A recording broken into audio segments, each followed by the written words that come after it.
the question of the U.S.-Canada relationship is obviously one that I reflect on a great deal and when I'm asked about a great deal.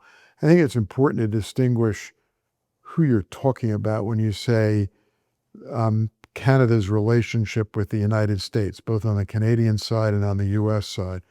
I will say that for regular United States citizens, there continues to be a strong feeling of affection and connectedness to Canada, and extremely positive feelings, neighborly feelings, almost family-like feelings.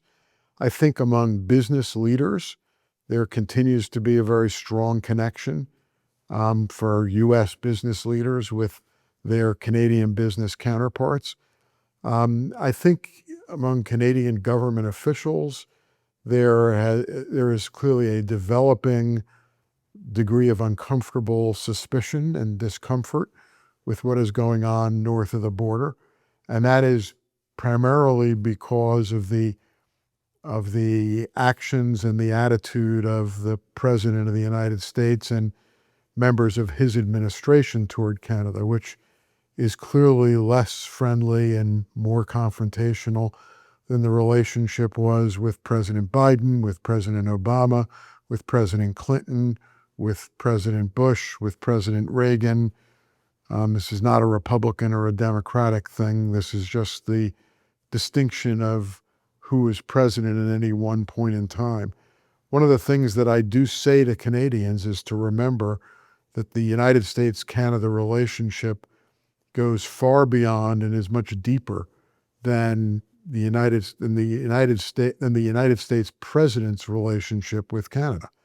That one of the reasons why the relationship is so strong is because it is a relationship that is populated by governors, members of Congress, business leaders, civic leaders, union leaders, think tank leaders, and ordinary citizens.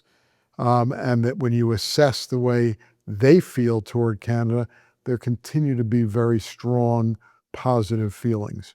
So that as Canadians, you should not be overly reactive to the verbiage and the actions that the president takes.